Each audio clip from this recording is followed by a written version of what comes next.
మరోసారి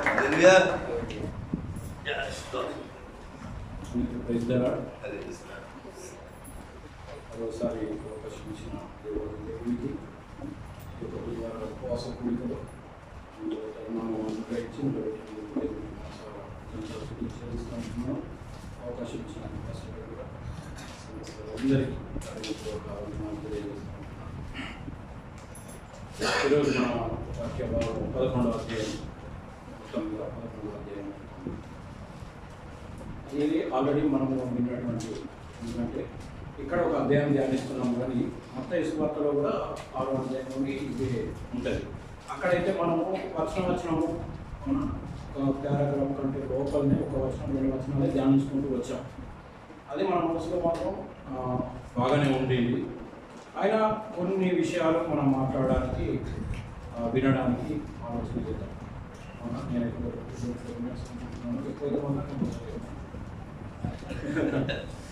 అంతకంటే ఎక్కువ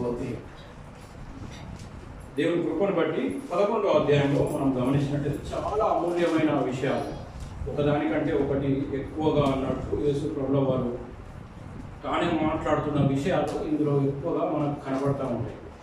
చాలా అమూల్యమైన విషయాలు, ఒక్కొక్క పారాగ్రాఫ్ ఒక్కొక్క పాఠాన్ని మనకు నేర్పిస్తూ ఉంటాయి, ఒక్కొక్క వచనం ఒక్కొక్క పాఠాన్ని మనకు నేర్పిస్తూ ఉంటాయి. మొదటి వచనం నుంచి మనం గమనిస్తే, అంతకుముందు ఒకవేళ ఆలోచన చేస్తే మరియా మార్తల పారాగ్రాఫ్ దానికంటే మీద ఉంటుంది కదా. ఉత్తమమైన దానిని ఎన్నుకున్న దాన్ని బట్టి దేవుడు మెచ్చుకున్నట్టు ఉత్తమమైనది వాక్యమే అనే ఉద్దేశాన్ని దేవుడు బయలుపరుస్తాడు.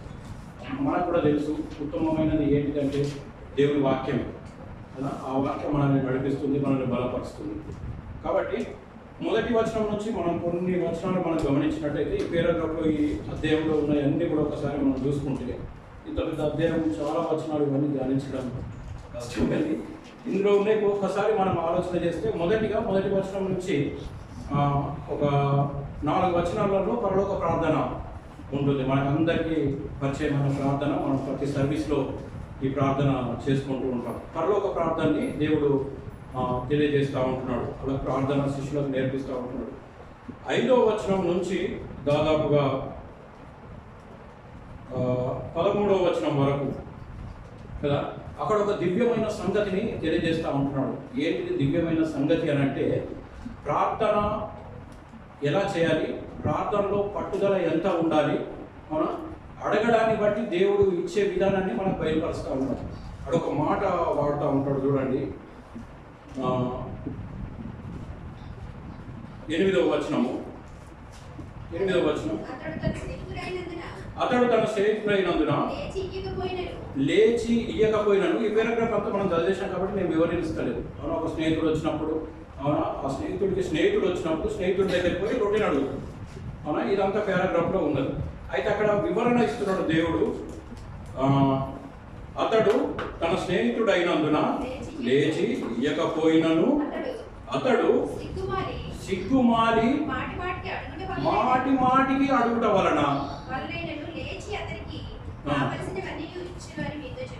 ఇచ్చును అని మీతో చెప్తున్నాను. దేవుడే క్లియర్గా మాట్లాడుతున్న మాట. మాటికి అడగడాన్ని బట్టి అడొక మాట కోట్ చేశాడు. ఏమని?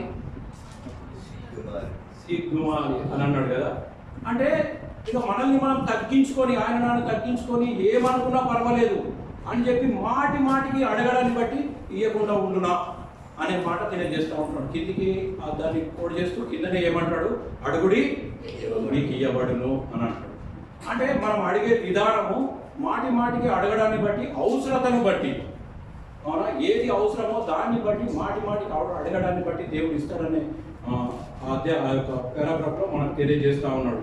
ఇక కిందికి వచ్చినట్టయితే యేసు ప్రభు వారు దెయ్యాలు నిలబొట్టినప్పుడు ఆయనను కూడా అలా సంబోధించడం, అవునా, అనేది మనం చూస్తూ ఉంటాం. ఇంకా ఒకవేళ ఇక్కడ ఇంకో పారాగ్రాఫ్లోకి వచ్చినట్టు అపవిత్ర ఆత్మ ఒక మనిషిని వదిలిపోయిన తర్వాత అది మళ్ళీ వస్తుంది అని చెప్పి తెలియజేస్తూ ఉన్నాడు. ఊడ్చి అమర్చిన తర్వాత అని అంటాడు.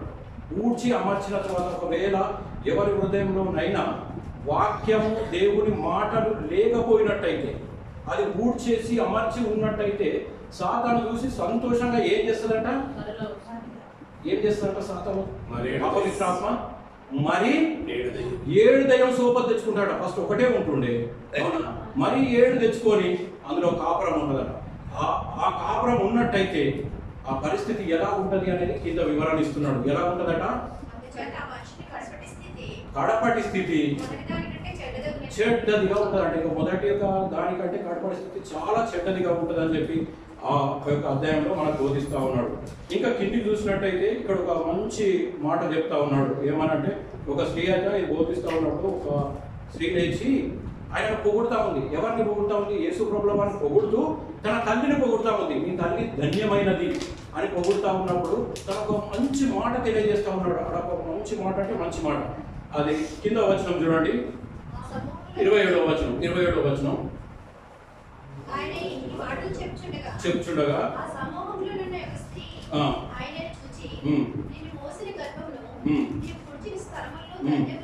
ధన్యములైనవని కేకలు వేసి చెప్పగా ఆయన అవును గాని అది నిజమే గాని, అవును అది నిజమే కానీ అంటే ఇంకా దానికంటే అమూల్యమైనది, దానికంటే ధన్యకరమైనది ఇంకోటి ఉన్నది అని చెప్పడానికి ఇష్టపడతా ఉన్నాడు. దానికంటే ధన్యకరమైనది ఏంటిదట కింద చెప్తా ఉన్నాడు. దేవుని వాక్యం విని దానిని గైకొనవారు, వినడమే కాదు దాన్ని గైకొనాలి, అనుసరించాలి, అన్వయించుకోవాలి, దాని ప్రకారంగా నడవడానికి ప్రయత్నము చేయాలి, సాధనము చేయాలి. ఇవన్నీ ఇలా చేస్తేనే వాళ్ళు ఏంటిదట? మరీ ధన్యులట. మనం ధన్యులం కావాలంటే, ఎక్కువగా ధన్యులం కావాలంటే వినడం ఒకటే కాదు. వినేవారు ధన్యులు అనుకుంటే దాన్ని అనుసరించేవారు, మరి అలవాటు చేసుకునేవారు, దాంట్లో నడిచేవారు మరీ ధన్యులు అనే సంగతిని బయలుపరుస్తూ ఉన్నాడు. ఇంకా కిందికి వచ్చినట్టయితే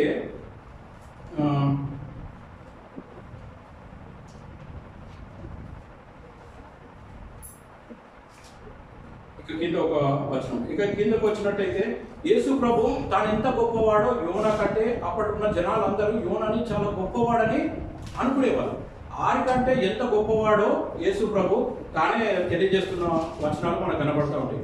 ఇంకొకవేళ మనం ముందరికి వచ్చినట్టయితే 37 నుండి కింది వరకు చూసినట్టయితే పరిసయ్యుల గురించి రాయబడి ఉన్నది కదా.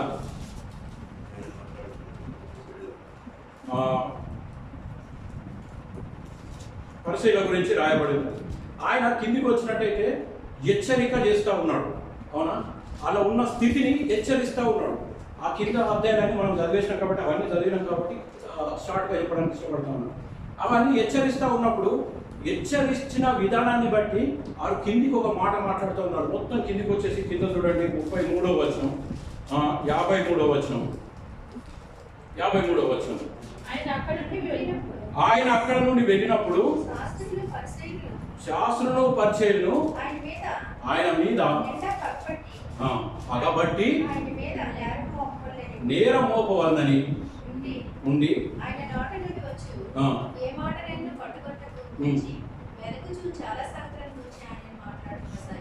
కదా. అంటే హెచ్చరిక ఎవరికి ఇష్టం ఉండదు, సరి చేసుకోమంటే ఎవరికి ఇష్టం ఉండదు కదా.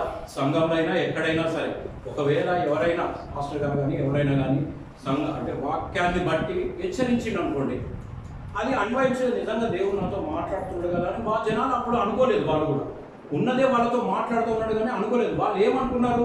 మమ్ములను బట్టే మాట్లాడుతున్నాడు, మమ్ములను బట్టే ఇలా అంటున్నాడు కాబట్టి ఈయనని చంపడానికి సిద్ధపడుతున్నాడు. అవునా? ఈ జనాలు, ఈ తరం వారు కూడా అలాగే ఉన్నారని గుర్తు చేస్తూ ఉన్నాడు. ముఖ్యంగా పాఠ్యభాగంలోకి వస్తే కొన్ని నిమిషాలు ఒక సబ్జెక్ట్ని మనం మాట్లాడుకోవడానికి ఇష్టపడతాం. ఏంటిది ఒకటి అంటే 1వ వచనం నుంచి జస్ట్ 4 వచనాల వరకు పరలోక ప్రార్థన, మనకు అందరికీ తెలిసిన ప్రార్థన.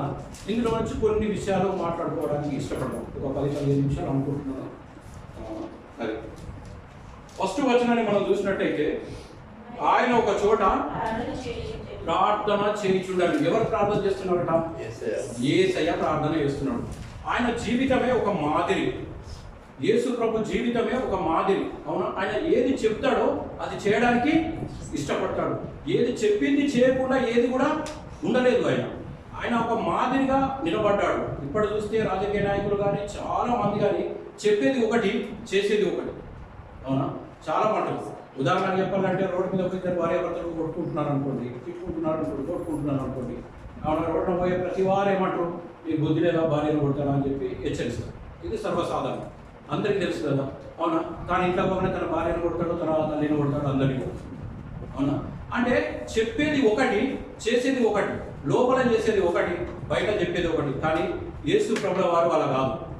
యేసు ప్రభుల వారి జీవితం ఏంటిది అంటే తను ఏదైతే చెప్తున్నాడో అది చేయడానికి ఇష్టపడుతున్నాడు, మాదిరిని చూపించడానికి ఇష్టపడుతున్నాడు, మాదిరిని ముందర ఉంచడానికి ఇష్టపడుతున్నాడు. అది ఏంటిది అంటే ప్రార్థన. మన బైబిల్లో మనం చూసినట్టయితే ప్రతిదీ ప్రార్థన వల్లనే సాధ్యం అన్న సంగతి మనకు తెలుసు. యేసు ప్రభు కూడా ప్రార్థన ప్రార్థన ప్రార్థన ప్రతి చోట కూడా తన ప్రార్థన చేయడానికి ఇష్టపడ్డాడు. ఎందుకంటే ఒక మాదిరిని ఉంచుతున్నాడు. ప్రార్థన వల్లనే ఈ లోకంలో సాతాన్ని జయించగలం, ప్రార్థన వల్లనే ఏదైనా సాధించగలం, ప్రార్థన వల్లనే మనం నిలబడగలం. అవునా?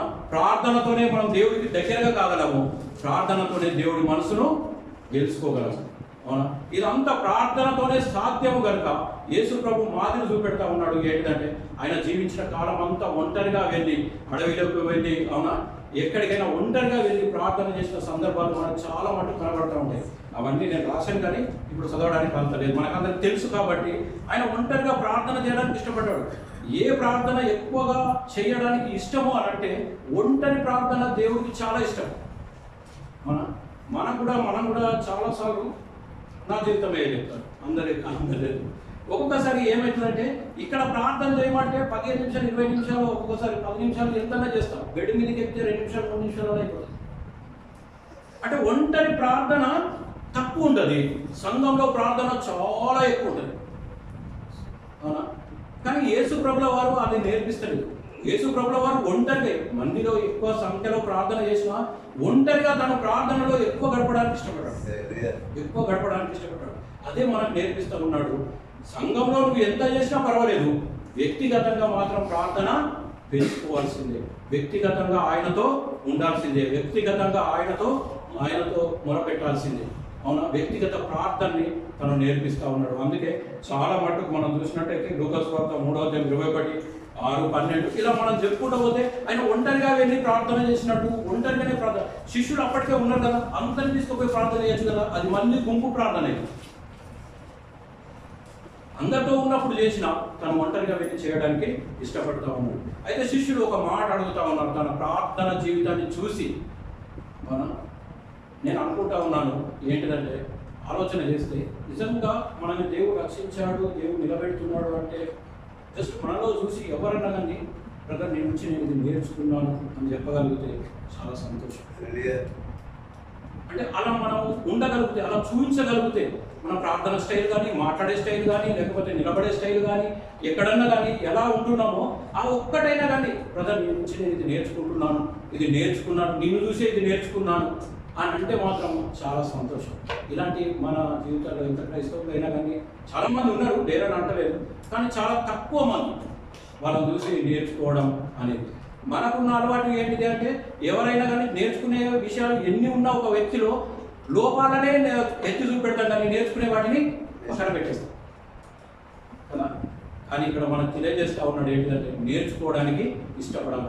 అదేవిధంగా శిష్యులు చాలా మంచిగా అనిపించింది ఇక్కడ రాయబడిన విధానాన్ని బట్టి. అదే మత్తయి సువార్త 6వ అధ్యాయంలో అయితే ఇక్కడ శిష్యులు అడిగినట్టు అక్కడ లేదు. అవునా? యేసు ప్రభువు వారే చెప్తున్నట్టు ఉన్నది పరలోక ప్రార్థన. కానీ ఇక్కడ రాయబడ్డది లూకా గారు రాశారు ఏమని అంటే శిష్యులు అడుగుతున్నారట. ఏమని అడుగుతున్నారు శిష్యులు? ఒకసారి చదవండి. ఒకటో వచనం చదివితే ఆయన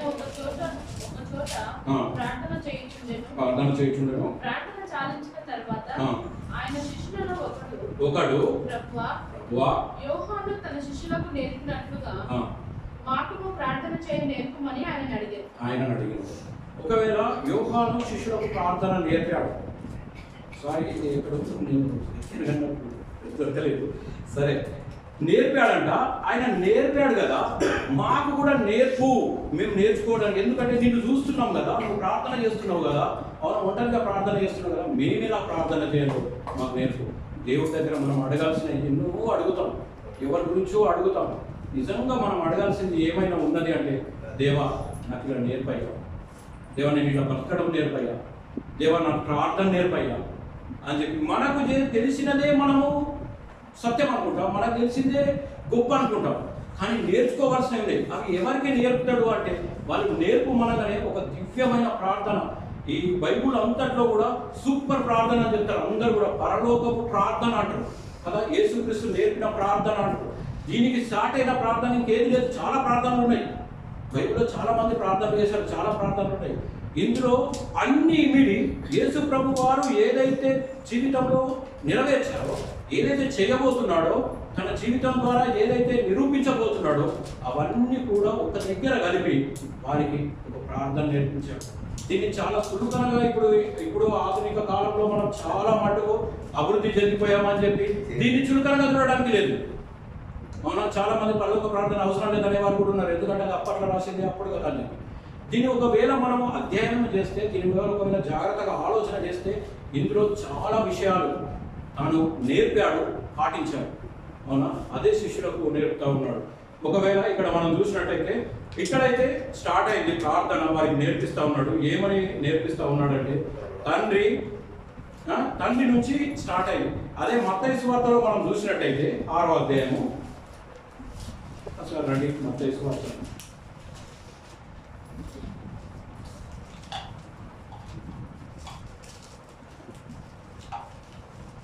6వ అధ్యాయము 9వ వచనం నుండి అక్కడ నేర్పిస్తూ ఉన్నాడు ప్రార్థన.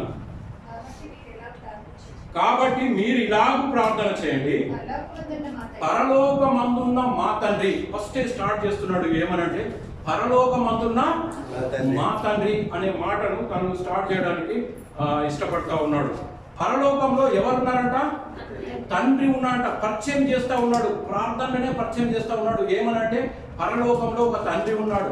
ఈ మాట దీంట్లో మనం ఆలోచన చేస్తే ఇది దేంతో సమానమైన మాట అంటే విశ్వాసానికి సమానమైన మాట. విశ్వాసానికి సమానమైన మాట. విశ్వాసానికి ఎలా సమానమైన మాట అంటే ఎవ్రీ పత్రికలో మనకు రాస్తాడు కదా, విశ్వాసం అనేది ఏంటిదట? నిరీక్షించబడిన వాటిని స్వరూపమును అదృశ్యమైనవి ఉండవని. అదృశ్యమైనవి అంటే అర్థమైంది కనబడనివి ఉన్నాయని అనుటకు. పరలోకం ఎవరికి తెలుసు? ఎవరికి తెలుసు పరలోకం? పరలోకము ఎవరికి తెలియదు. అవునా, అది ఉన్నది అని గుర్తు చేస్తూ విశ్వాసం, ఇదే మీ విశ్వాసము, ఈ విశ్వాసంలో మీరు బలపడాలి. ఏంటిది మీకున్న విశ్వాసము అని అంటే మీరు విశ్వాసంలో బలంగా ఉన్నారు, విశ్వాసాన్ని నమ్ముతున్నారు అని. దేనికి అదృష్టం అంటే అది మీకు తెలియదు పరలోకము, కానీ మీరు నమ్ముతున్నారు. అదే అది నమ్ముతూ ఏమంటున్నారంటే పరలోకమందున్న మా తండ్రి. నువ్వు పరలోకంలో ఉన్నవా, అది మాకు కనబడతలేదు, కానీ విశ్వాసంతో మేము విశ్వసిస్తున్నాం. విశ్వాసంతో అది మాకు కనబడట్లేదు. ఎందుకంటే పరలోకము అనే పేరు ఉన్నది అంటే ఆ పరలోకము ఉన్నట్టే. అమెరికా ఉన్నది అంటే అర్థం ఏంది? మనం చూడకపోయినా అది ఉన్నది అన్నట్టే. ఒక పేరు ఉన్నది అని అంటే అక్కడ అది ఉన్నట్టే. పరలోకము అనేది ఒక విశ్వాసానికి అతిగా మనకు కనబడతా ఉంది. యేసు ప్రభుల వారు కూడా అదే ప్రార్థన చేస్తూ ఉన్నాడు. ఆయన ఏమంటున్నాడు అంటే చాలా దగ్గర యేసు ప్రభుల వారు పరలోకమైన తండ్రికి ప్రార్థన చేసినట్టు మనకు కనబడతా ఉంటుంది కదా. తండ్రిని విశ్వాసంతో అడిగినట్టు కూడా మనకు కనబడతా ఉంటుంది చాలాసార్లు. పరలోకమందున్న మా తండ్రి, నీ నామము పరిశుద్ధపరచబడును గాక. నీ నామము పరిశుద్ధ. నీకు స్తుతి అనే మాట మనకు ఇది మనకు తండ్రితో ఒకవేళ మనం పోల్చుకున్నట్టయితే తండ్రికి మనకున్న సంబంధాన్ని చూపిస్తా ఉన్నాడు. పరలోకంలో దేవా నువ్వు ఉన్నవయ్యా, అది ఉన్నతమైన స్థలము. అవును, అక్కడ నువ్వు ఉన్నావు, అది విశ్వాసంతో మేము నమ్ముతున్నాము. మరి మాకు నీకు ఉన్న సంబంధము ఏంటిది అంటే ఆ సంబంధాన్ని గుర్తు చేస్తూ ఉన్నాడు. అది ఏంటిది సంబంధము అంటే తండ్రి అని గుర్తు చేస్తూ ఉన్నాడు. తండ్రి అంటే అర్థమైంది మనమందరము ఆయన పిల్లలము అని గుర్తు చేస్తూ ఉన్నాడు. పరలోకంలో ఉన్నాడు అద్వితీయ దేవుడు, అత్యంత గొప్పనైనటువంటి ఆ పరలోకంలో ఉన్నాడు. ఆయనకు ఎవరు అంటే ఇక్కడ ఉన్న వాళ్ళు విశ్వాసులు ఎవరు అంటే పిల్లలు అన్న సంగతి గుర్తు చేస్తాడు. ఎంత ధన్యమైన సంగతిని మనకు గుర్తు చేస్తూ ఉన్నాడంటే పరలోకంలో మనకు ఒక తండ్రి ఉన్నాడయ్యా, పరలోకంలో తండ్రి ఉన్నాడు, ఆయన మనల్ని పిల్లలుగా చూస్తూ ఉన్నాడు. మనం ఆయనకు పిల్లలము అనే సంగతి మనకు తెలియజేస్తా ఉన్నాడు. ఆ సంబంధాన్ని బలపరుస్తూ పరలోకమందున్న మా తండ్రి అనే సంబంధాన్ని చూపిస్తా ఉన్నాడు. యోహాను 1వ అధ్యాయము 12వ వచనం చూసినట్టయితే మనకు సంబంధం గురించి మనకు అర్థమవుతా ఉంటుంది. తనను ఎందరు అంగీకరించిరో వారికందరికి అనగా తన నామమునందు విశ్వాసముంచు వారికి దేవుని పిల్లలగుటకు ఆయన అధికారం అనుగ్రహించాడు. అదే గుర్తు చేస్తా ఉన్నాడు. ఏంటిదంటే మనమందరం కూడా తండ్రికి పిల్లలం. మన పరలోకమందున్న తండ్రికి మనం పిల్లలం అన్న సంగతి గుర్తు చేస్తా ఉన్నాడు. ఇంకా కిందికి వచ్చినట్టయితే కిందిది కూడా చూడండి. పరలోకమందున మా తండ్రి నీ నామము పరిశుద్ధపరచబడును గాక. ఇక స్తుతి నేర్పిస్తా ఉన్నాడు. అవునా, ఫస్ట్ ఏం నేర్పిస్తా ఉన్నాడు? విశ్వాసాన్ని నేర్పిస్తా ఉన్నాడు. అవునా, ఎరగని దానిని నమ్మడమే విశ్వాసం అనే సంగతి తెలియజేస్తా ఉన్నాడు. సెకండ్ మనకి ఏం గుర్తు చేస్తా ఉన్నాడు? పిల్లలు అంటే ఆయనతో ఉన్న సంబంధాన్ని మనకు గుర్తు చేస్తా ఉన్నాడు. మూడోది ఏంటంటే ఆయనను స్తుతించడం నేర్చుకోవాలని చెప్పి గుర్తు చేస్తా ఉన్నాడు. నీ నామము పరిశుద్ధపరచబడును గాక. నీ నామము పరిశుద్ధమైనదయ్యా. అది మనం చాలాసార్లు పాత నిబంధన అంతా గమనించినట్టయితే చాలా దగ్గర కూడా యెహోవా నామము పరిశుద్ధమైనది కదా, నా నామము పరిశుద్ధమైనది అనే మాట మనకు చాలాసార్లు వినపడతా ఉంటుంది. అవునా, ఆయన నామము పరిశుద్ధపరచబడును గాక. ఇంకా నీ రాజ్యము వచ్చును గాక అనే మాట మాట్లాడుతూ ఉన్నాడు. అవునా, ఆయన రాజ్యము అనేది మనకు ఒకవేళ ఆలోచన చేస్తే అది నిరీక్షణకు మనకు ఆధారమై ఉన్నది.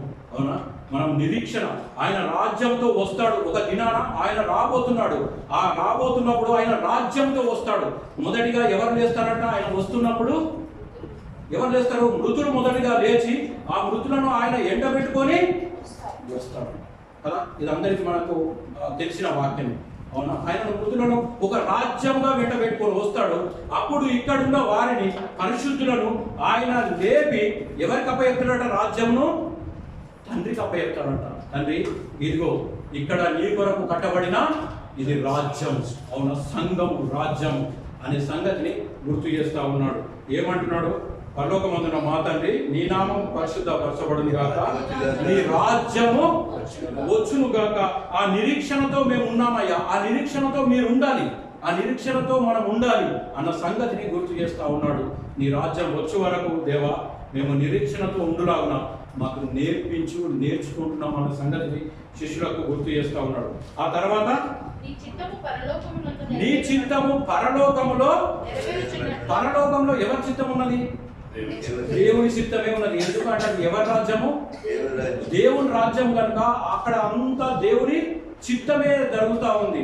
కాబట్టి దీనిని మనము ఒకవేళ మనం అనుకుంటే పరలోకంలో నీ చిత్తము నెరవేరినట్లు భూమి మీద కూడా నెరవేర్చు. మనము లోబడము అనేది మనకు నేర్పిస్తూ ఉంటున్నాడు. అంటే లోబడము అంటే నీ చిత్తానికే మేము లోబడాలి. నీ చిత్తమే జరగాలి. అవునా, నీ చిత్తం కాకుండా మా ఇష్టం జరగడానికి వీలు లేదు. చాలా మటుకు మనం చాలాసార్లు ఏం చేస్తామంటే మన చిత్తం జరగడానికి ఇష్టపడతాం. ప్రార్థన చేసినప్పుడు ఏం చేస్తామంటే దేవా నేను ఇది అనుకుంటున్నాను, ఇది నువ్వు చేయు.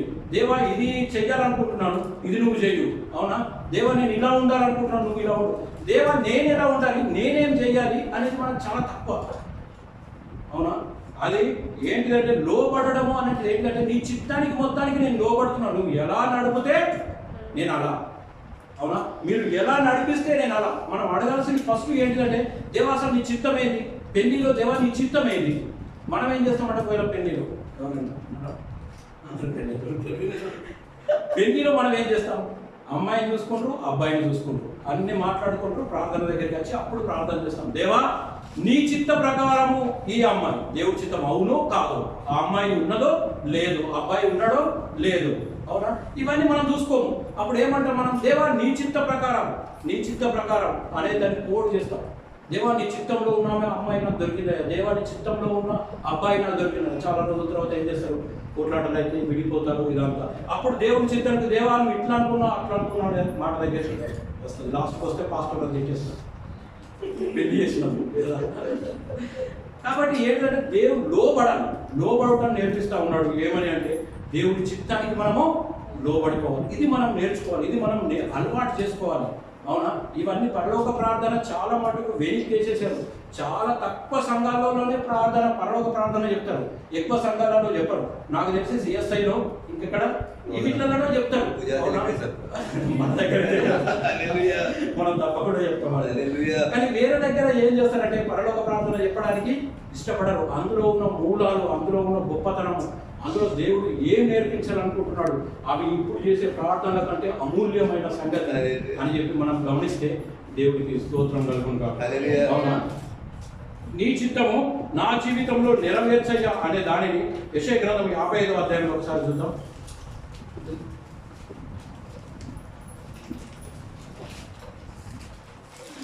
యెషయా గ్రంథము 55వ అధ్యాయము 8-9 వచనాలు. దేవుడు మాట్లాడుతున్న మాట ఏంటిదట? నా తలంపులు మీ తలంపుల వంటివి కావు. అవి అసలు మీ లెక్క ఉండనే ఉండవి. అవి అసలు మీ ఊహకు అందవవి. అవునా? నేను ఆలోచించే తీరు వేరు. ఎందుకు మరి మీరు ఆలోచించినట్టు, మీరు ఏదో అడిగినట్టు, మీరేదో చిన్న చిన్నవి కోరుకుంటున్నట్టు నేనెందుకు చేస్తున్నాను అంటే అది కేవలం నా కనికరమే. కానీ ఆలోచన తీరు ఉన్నది చూడండి, ఆ ఆలోచన తీరు మీ ఆలోచన తీరుకు అందదు. అదే తెలియజేస్తా ఉన్నాడు. చదవండి. మీ త్రోవలు నా త్రోవల వంటివి కావు, ఇదే యెహోవా వాక్కు. ఆయన ఏమంటున్నాడు? మీ త్రోవలు నా త్రోవ వంటివి కావు. మీ ఆలోచన నా ఆలోచన వంటిది కాదు. నా ఆలోచనలు ఉత్తమమైనవి, ఉన్నతమైనవి. అవి వాక్యానికి అనుసంధానమైనవి, అవి వాక్యంతో నిలబెట్టేటివి, అవి మిమ్మల్ని పరలోకానికి తీసుకువెళ్ళేటివి, అవి ఆత్మీయంగా బలపరిచేటివి మాత్రమే. కానీ మన ఆలోచనలు, మన నిర్ణయాలు మన ఏంటి అంటే ఈ లోక శరీరంగా, ఈ లోక రీత్యా ఇక్కడ జీవిస్తున్నంత మట్టుకు ఇది కావాలి, అది కావాలి, ఆరోగ్యం బాగుండాలి, ఇవి మన ఆలోచనలు. అందుకే దేవుడు ఏమంటున్నాడంటే నీ ఆలోచన నా ఆలోచన సరిపోదు. నేను ఓన్లీ ఆధ్యాత్మికంగానే మీకు బలపరచాలని, ఆధ్యాత్మికంగా నా ఆలోచన ఉండాలన్నది నా ఆలోచన. అయితే మీ అందరి ఆలోచన ఎలా ఉంటుంది అంటే ఇక్కడి సంబంధమైనవి. ఒక రోజున మళ్ళీ ఇవన్నీ మనం వదిలేసి పోవాల్సింది కదా. ఎంత సంపాదించినా మళ్ళీ మనతోని కాదు కదా. మనం అప్పుడప్పుడు ఏమనుకుంటాం, ఏదైనా అమూల్యమైనది మంచిది అంటాం. ఇప్పుడు ఒకటి కొంచెం మంచిది, చాలా బాగున్నాయి 2 వస్తువులు మన దగ్గర ఉన్నాయి అనుకోండి, తినేటివి. మనం ఫస్ట్ దేన్ని తింటాం చెప్పండి? దేన్ని తింటాం? మీరైతే దేన్ని తింటాం?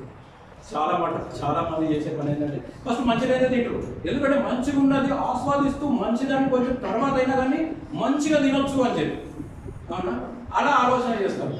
కానీ కొంచెమే కదా అన్నట్టు దాన్ని తక్కువ అంటే మంచిదాన్ని కొంచెం పక్కన పెట్టి, కొంచెం మంచి లేకుండా పర్వాలేదు అది ముందు తినేద్దామన్న ఆలోచన చేస్తూ ఉంటారు. కానీ దేవుడు విషయంలో వస్తే మాత్రం దేవుడు ఆధ్యాత్మికంగా బలపరిచే విధంగానే తన ఆలోచనలన్నీ మనతో ఉంటాయి. శిష్యులను చూడండి, ఒకవేళ శిష్యులను గమనించినట్టయితే, దేవుని సువార్తల అపోస్తులను గమనించినట్టయితే ఎవ్వరు వారి కోసం ఏం సంపాదించుకోలేదు.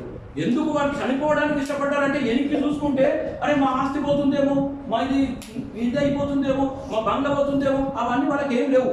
వాళ్ళు వెళ్ళిందంతా దేవుడితోనే, దేవుడి దేవుడితోనే సచ్చినా పర్వాలేదు నేను ఒప్పుకునే కదా.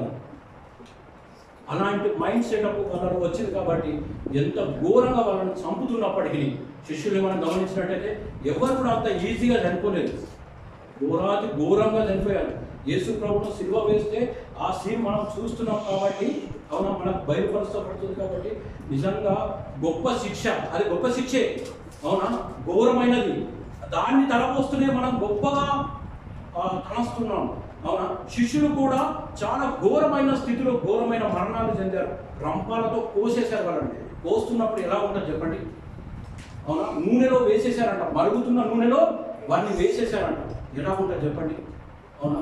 ఎవ్వరు కూడా వాళ్ళు ఎనికి తిరిగిపోకుండా ఉండడానికి బలమైన కారణం ఏంటిది అంటే వారు పరలోక ప్రార్థన నేర్చుకున్నారు. అందులో ఉన్న గొప్పతనాన్ని కూడా వారు చూసుకున్నారు. వాక్యమే మా జీవితంలో గొప్పది, దేవుడే మాకు, అంతకంటే మాకు ఏం లేదనుకున్నారు. కాబట్టి వారు అంతగా వెళ్ళిపోవడానికి ఇష్టపడ్డారు, సావుదాకా వెళ్ళిపోవడానికి ఇష్టపడ్డారు. సావుదాకా వెళ్ళిపోవడానికి ఇష్టపడే లోతు గురించి మనం ఒకసారి ఆలోచన చేస్తాం, అవునా. లోతు మంచివాడే, మంచి ప్రదేశంలో లేడు, అవునా. మంచివాడే, చుట్టూ ఉన్న ప్రదేశము మంచిది కాదు. కాబట్టి లోతుకు ఏమైనా తక్కువ ఉన్నదా? అబ్రాముతో సమానమైన వారు. అబ్రాము లోతు ఎందుకు విడిపోయారు? వేరు వేరు ప్రాంతంలో ఎందుకున్నారు? వాళ్ళకున్న ఆస్తుల దాన్ని బట్టి ఒక్క దగ్గర పడిరాక స్థలం సరిపోక వాళ్ళు ఏమన్నారంటే నువ్వు ఇక్కడ దిక్కు నేను ఇక్కడ దిక్కు అన్నట్టు వెళ్ళిపోయారు. లోతు మంచి చూసి వెళ్ళిపోయాడు. కానీ అక్కడ ఉన్న పరిస్థితులు అన్నీ కూడా మంచిగా. ఒక దినాన దేవుడు దాన్ని నాశనం చేస్తున్నప్పుడు లోతు ఆస్తిని కానీ ఏమన్నా కానీ పట్టుకొని వెళ్తున్నాడు. ఆయనకున్న ఆస్తి అంతా ఎడిపోయింది. ఆస్తి అంతా ఎడిపోయింది. అంతా దగ్ధం అయిపోయింది. అంతా మారిపోయింది. లోతుకు ఎంతో ఆస్తి. అవునా? అక్కడనే అరే నా ఇల్లు నా దేశము అని చెప్పి ఎనికి చూసిన తన భార్య ఏమైంది కదా. ఎక్కువ మనం ఇక్కడ లోకం మీద ఎక్కువ ఆశ పెట్టుకుంటే మనకి ఎక్కువ బ్రతకాలని అనిపిస్తుంది. నిజంగా ఎక్కువగా బ్రతకాలనిపిస్తుంది మనకు అందరికీ. నాకు కూడా అందులో కూడా నేను ఒప్పుకున్నాడు కూడా అందరం కూడా. కానీ దేవుడు నేర్పిస్తున్నాడు ఏంటిది అంటే నాకు లోబడాలి. అవునా?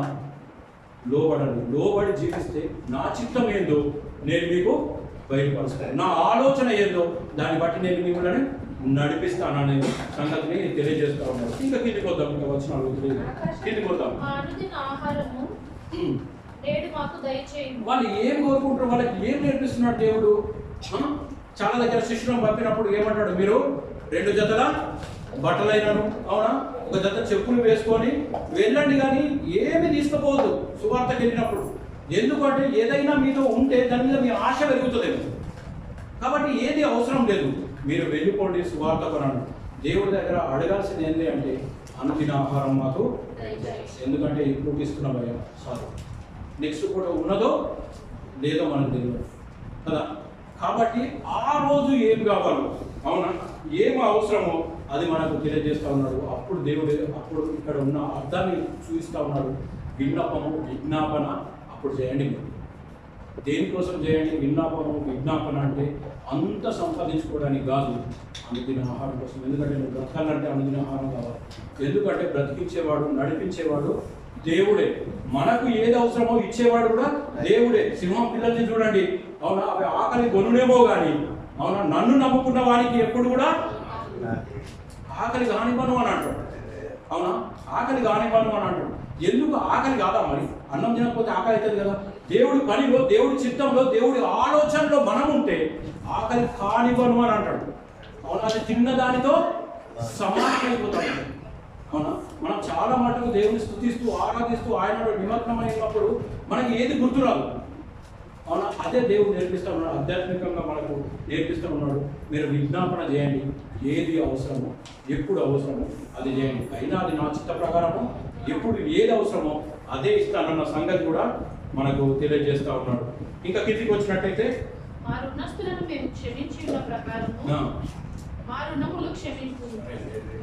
ఇంకా కింద నేర్పిస్తూ ఉన్నాడు. ఇవన్నీ యేసు ప్రభువు నెరవేరుస్తూ వచ్చినవే. అవునా, ఇక్కడ కూడా ఏమంటున్నాడు? మాకు మేమెవరికన్నా రుణపడి. అవునా, దీన్ని కరెక్ట్గా చెప్పాలి అంటే రుణములను అనేది ఎలా చెప్పగలుగుతాం? మీరు చెప్పండి. అది ఎలా చెప్పగలుగుతాం? మీరు క్షమించండి అని అన్నారు అని అంటే ఎవరైనా మన మీద, అవునా, మన మీద నేరం మోపినా, మన మీద ఏదైనా తప్పిదం మోపినా, ఏది చేసినా సరే, అవునా, వాడిని మనము క్షమించాలి అనే మాటను తీసుకొస్తా ఉన్నాడు. అవునా, క్షమించే మాట కనికరాన్ని చూపెడతా ఉంది. మీరు కనికరం కలిగి ఉండండి, అవునా, క్షమాపణ కలిగి ఉండండి. ఎందుకు అంటే ఈ మాటలు మనకు నేర్పిస్తూ ఉన్నాడు. అవునా, మీరు ఎలాగైతే క్షమిస్తారో అలాగే మనము క్షమించబడతాము. మత్తయి సువార్తలో కిందికి వచ్చినట్టయితే ఒక మాట, ఆ మాట చదవండి, కింద ఉంటుంది చూడండి. మత్తయి సువార్త 12వ వచనం చూడండి ఒకసారి. మనుషుల అపరాధంలో మీరు క్షమించిన ఎడల, 14వ వచనం, మనుషుల అపరాధంలో మీరు క్షమించిన ఎడల మీ పరలోకపు తండ్రి మీ అపరాధములను క్షమించును. మీ అపరాధములను క్షమించు. క్లియర్గా చెప్తా ఉన్నాడు.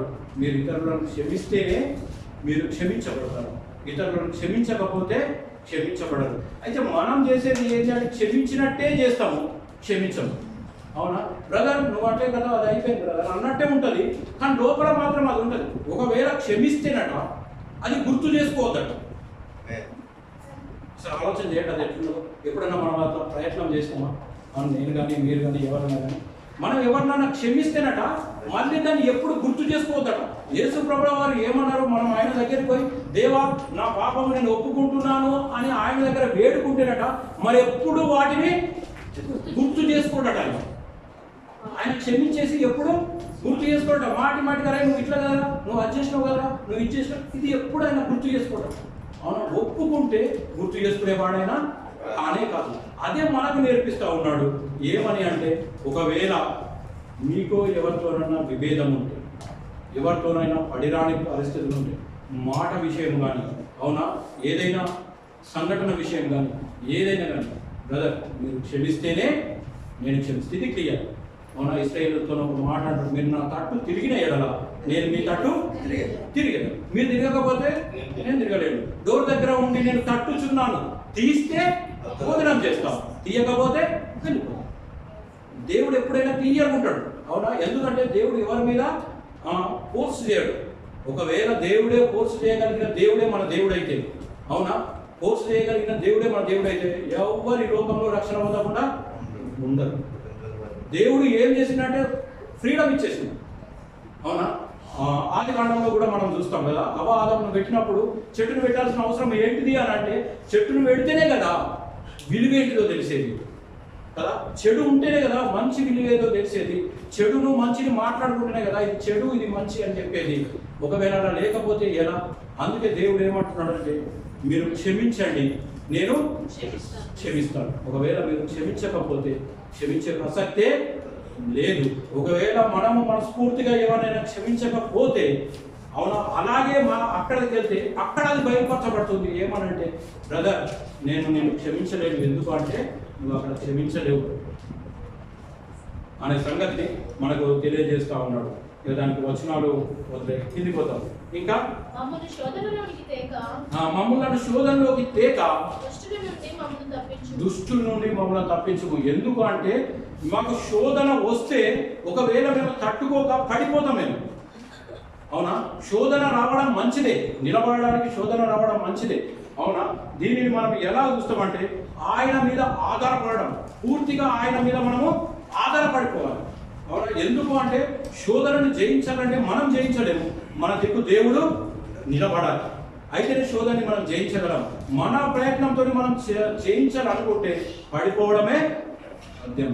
యోసేపును ఒకవేళ మనం చూసుకున్నట్టయితే యోసేపు పడిపోకుండా ఉండడానికి కారణం ఏంటిది చెప్పండి సిద్ధం. యోసేపు పడిపోకుండా ఉండడానికి కారణం ఏంటిది?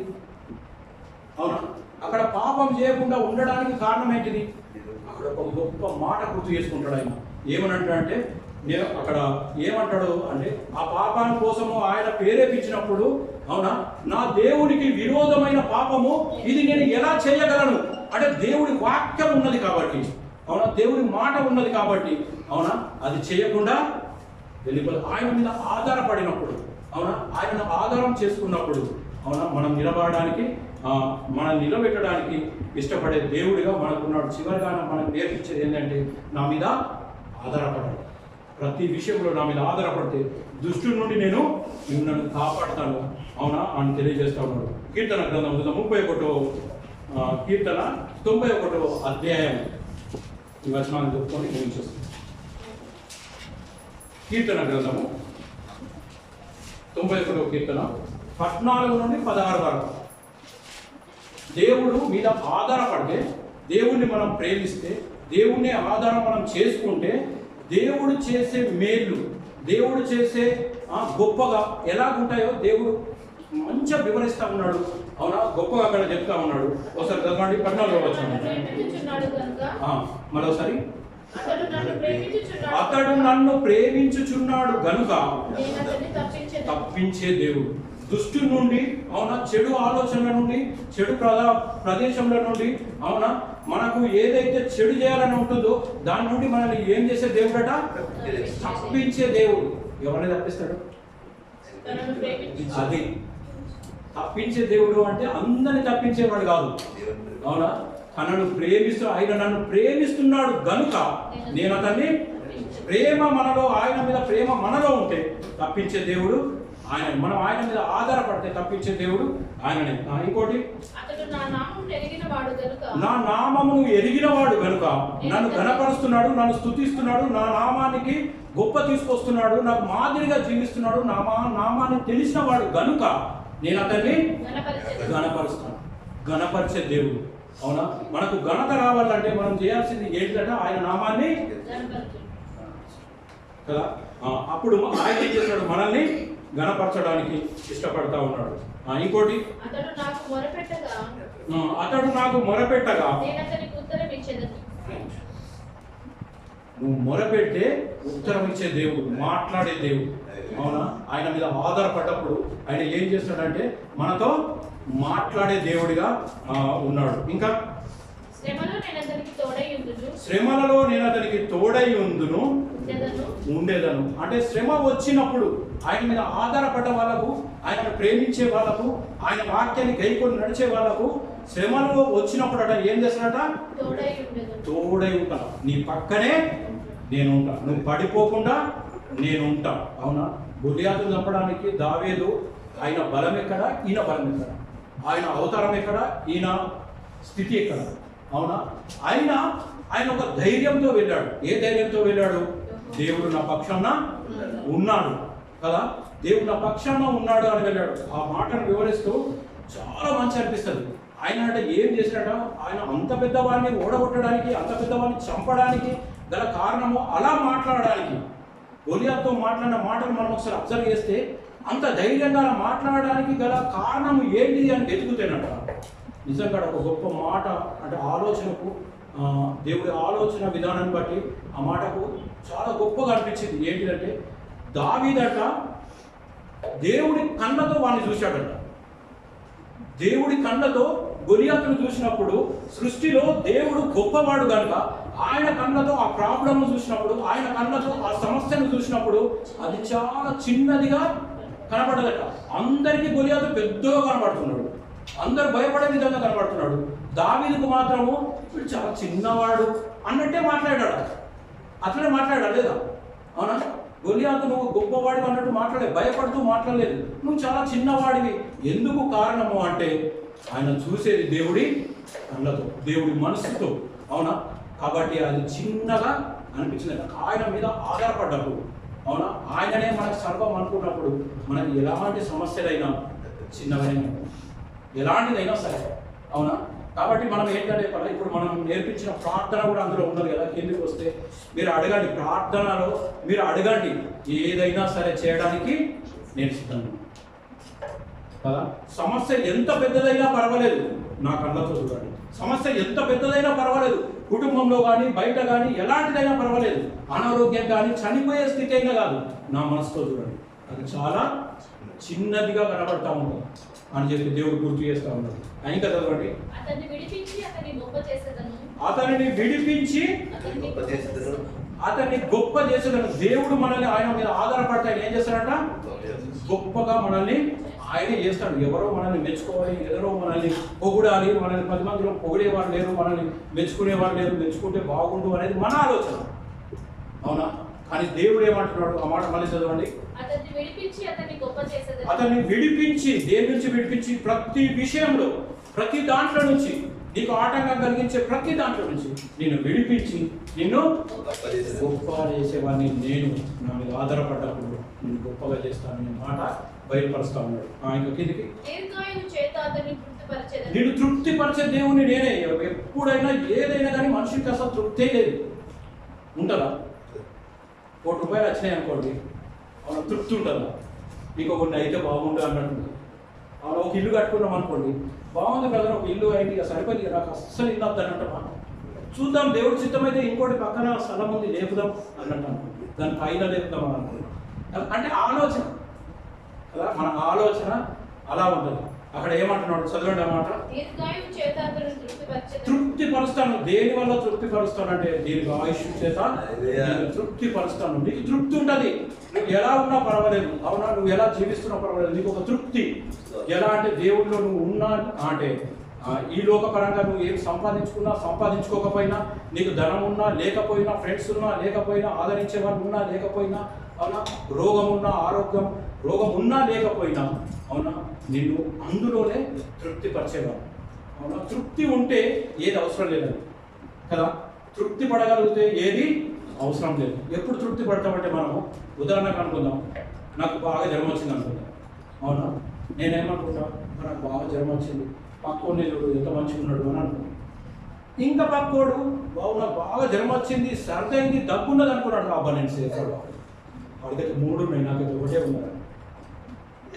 అవునా, తృప్తి అన్నట్టు అంటే దేంట్లో మనం తృప్తి పడతామంటే మనకంటే మన ప్రాబ్లమ్స్ కంటే పక్కోడి ప్రాబ్లమ్స్ కొంచెం ఎక్కువనే అనుకో, అబ్బా నాకు కొంచెం పర్వాలేదు ఇక అట్లా.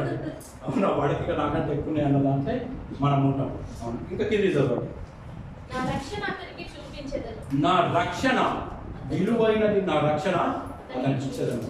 ఇవన్నీ ఎవరికి చేస్తాను అంటే నన్ను ప్రేమించేవారికి, నా మీద ఆధారపడేవారికి, నాతో ఉండేవారికి, నా దగ్గర వచ్చి ప్రార్థన చేసేవారికి, నాతో గడిపేవారికి. అవునా, ఇవన్నీ చేయడానికి నేను ఇష్టపడతాను. ఇవన్నీ మనము నేర్చుకోవాలి. నేర్పించే దేవుడు మనకు ఉన్నప్పుడు నేర్చుకోవడానికి సిద్ధంగా ఉన్న శిష్యుడు అదే నేర్చుకోవడానికి ఇష్టపడ్డారు. ఎన్ని చెప్పుకున్నాం మనం, ఎన్ని చెప్పుకున్నాం ఒకసారి చెప్పండి. చాలా చెప్పుకున్నాం. మొదటి మాటలో మనం విశ్వాసాన్ని, అవునా, తండ్రితో ఉన్న సంబంధాన్ని, దేవుని స్తుతించాలనే విషయాన్ని మనం నేర్చుకున్నాం. అవునా, ఇంకోటి లోబడాలనే విషయాన్ని మనం నేర్చుకున్నాం. అవునా, విజ్ఞాపన చేయాలన్న విషయాన్ని మనం నేర్చుకున్నాం. కనికరము కలిగి ఉండాలి, క్షమించాలి అనే విషయాన్ని అందులో మనకు నేర్పిస్తూ ఉన్నాడు. చివరిగా ఆయన మీదనే ఆధారపడితే కలిగే లాభాలు ఏంటో కూడా మనకు నేర్పించాడు. అలాంటి స్థితిలో మనం ఉండి, అవునా, ఇవి సాధన చేయడానికి ఇష్టపడితే ఎవరం కూడా వినగానే నేను చేసేస్తా, నేను ఇవన్నీ నాకు ఉన్నాయి అనడానికి, లేకపోతే ఇవన్నీ నేను రేపటి నుండి పాటిస్తాను అనడానికి వీలేదు. ఎందుకంటే ఇవి సాధన చేసే విషయాలు. దేవుడి వాక్యం ఏంటంటే ఇప్పుడు అనుకున్నంత మాత్రాన రేపటి రోజు శోధకుడు మన పక్కనే ఉన్నాడు. ఆడు ఎలా ఉన్నాడు, గర్జించు సింహం వలె మన పక్కనే ఉన్నాడు. దేవుడు నీతో ఎంత మాట్లాడుతున్నాడో అంత నువ్వు వింటున్నావు కదా, విను, కొంచెం బయటకు రా, నేను కూడా ఉన్నా కదా అని అనుకుంటాడు. అవునా, వాడి ప్రతాపం వాడు చూపించడానికి సిద్ధంగా ఉన్నాడు. కాబట్టి మనం ఆయన మీద ఆధారపడి, అవునా, ఆయనను ఆనుకొని జీవించినట్టయితే జయించడానికి సిద్ధంగా ఉంటాడు. కాబట్టి ఇట్టి విషయాల్లో దేవుడు మనందరినీ బలపరిచి సాధన చేయడానికి కొంచెం ప్రాక్టీస్లో ఒక్కొక్కటి ప్రాక్టీస్లో కొంచెం వెళ్ళడానికి ఇష్టపడితే దేవుడు మనల్ని ఆశీర్వదించడానికి ఇష్టపడతాడు. ఎందుకంటే దేవుడు మనసు ఏంటంటే చిన్నపిల్లలు, మన ఇంట్లో చిన్నపిల్లల నుండి నడుచుకుంటూ వెళ్ళేటప్పుడు వాడు పడిపోతూ ఉంటాడు కదా. పడిపోయినప్పుడు మనం ఏం చేస్తాం, పడిపోగానే మనం నవ్వుతాం, అవునా, సంతోషిస్తాం, సభను కొడతాం, మళ్ళీ లేపి నిలబెడతాం, మళ్ళీ రా అంటున్నాం, అవునా, మళ్ళీ పడిపోతాం. అవునా, మనం దేవుడి దగ్గర అన్నట్టు, అవునా, ఏదో చిన్న సంఘటన, ఏదో మనం తప్పిపోయాం, ఎక్కడో ఒక దగ్గర తప్పిపోయామని చెప్పి దేవుడు నువ్వు తప్పిపోయావు కదా, నువ్వు వెళ్ళిపో అనడానికి దేవుడు మనసు అలాంటిది కాదు. నువ్వు తప్పిపోయావా, మళ్ళీ లేదు, అవునా, నిన్ను నిలబెడతాడు, నడిపిస్తాడు, అవునా, బలపరచడానికి ఇష్టపడతాడు. ఒకవేళ అలాగే పెద్దగైనా 10 ఏళ్ళైనా 15 ఏళ్ళైనా పడిపోతూనే ఉన్నాం అనుకోండి, అప్పుడు తల్లిదండ్రులు సపోర్ట్ కొడతారా, ఏం చేస్తారు, ఆ మూలన కూర్చొని బాధపడుతూ నేర్చుకుంటుంటారు. ఎందుకంటే వీడి స్థితి ఇన్ని సంవత్సరాలు వచ్చినా ఇలాగే ఉందని. అవునా, నేర్చుకునే విషయంలో పడిపోతే దేవుడు ఆదరించి లేవనెత్తడానికి ఇష్టపడతాడు. కానీ జీవితాంతం పడిపోతూనే ఉంటే దేవుడు కూడా బలపడడానికి ఇష్టపడతాడు. ఈ విషయాలు మన ఆధ్యాత్మిక జీవితంలో బలపరిచి మనం నిలబెట్టడానికి దేవుడు కృపా సహాయం మనం నేర్చుకుంటాం.